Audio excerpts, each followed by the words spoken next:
Gapura. Warga biasa menyebutnya demikian. Dua tugu yang memberi tanda batas. Sisi yang satu adalah Desa Sambirjo, Kecamatan Ngawen, Kabupaten Gunung Kidul, Daerah Istimewa Yogyakarta. Sisi yang lain adalah Desa Burian, Kecamatan Cawas, Klaten. Namun ada yang istimewa di sini.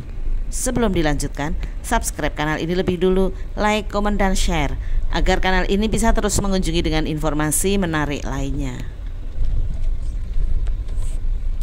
Kedua tugu tidak sekadar menjadi batas wilayah administratif Daerah Istimewa Yogyakarta dengan Jawa Tengah. Kedua tugu ini adalah tugu bersejarah. Salah satunya bahkan sudah ditetapkan sebagai cagar budaya. Karena kedua tugu yang berseberangan jalan itu tidak sembarangan. Keduanya memiliki lambang yang berbeda. Kraton Surakarta Hadiningrat dan Kraton Ngayogyakarta Hadiningrat. Ya, tugu itu memang penanda batas Kraton Surakarta Hadiningrat dan Ngayogyakarta Hadiningrat pasca perjanjian Giyanti ditandatangani.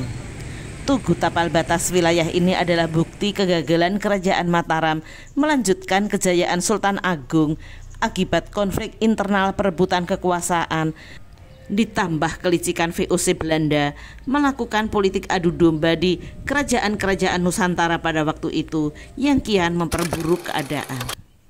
Perjanjian Giyanti yang ditandatangani tiga pihak, VOC Belanda, Pakubono III dan Pangeran Mangkubumi pada 13 Februari 1755 telah membagi kerajaan Mataram menjadi Kasunanan Surakarta dan Kasultanan Ngayogyakarta. Pembagian itu ternyata belum cukup. Kedua kerajaan tersebut bingung menetapkan batas wilayah resmi. Cukup lama setelah Palian Nagari, batas resmi itu belum diketahui. Hingga akhirnya VOC kembali berperan dengan mengadakan perjanjian Klaten yang membahas batas wilayah dua kerajaan pasca Perang Diponegoro. Perjanjian ini menginisiasi pembangunan tugu sebagai simbol batas wilayah. Tugu Kasunanan Surakarta berwarna biru putih dibangun 12 Recep 1867 dan Kesultanan Ngayogyakarta membangun tugu berwarna putih pada 29 Jumadil Awal 1867. Kini kondisi fisik keduanya tampak berbeda. Tugu tapal batas Kraton Surakarta dengan lambang kerajaan dari tembaga sudah luntur. Kesannya kurang terawat. Namun tugu tapal batas Ngayogyakarta sejak 2011 telah ditetapkan sebagai cagar budaya.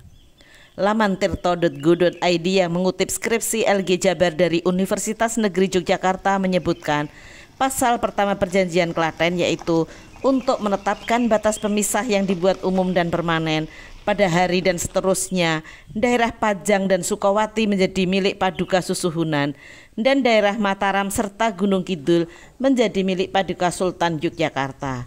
Bangunan yang dijadikan penanda adalah tugu tapal batas yang berada di antara lereng pegunungan daerah Klaten dan Gunung Kidul.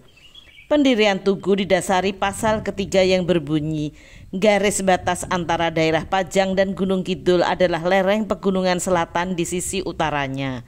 Di sepanjang lereng ini, sejauh mungkin untuk menegaskan tonggak dan pohon menjadi petunjuknya. Kedua tugu ini memiliki peran sangat penting bagi kedaulatan kerajaan dan batasnya. Keduanya memiliki nilai historis tinggi, memberi pengetahuan tentang konflik dan disintegrasi.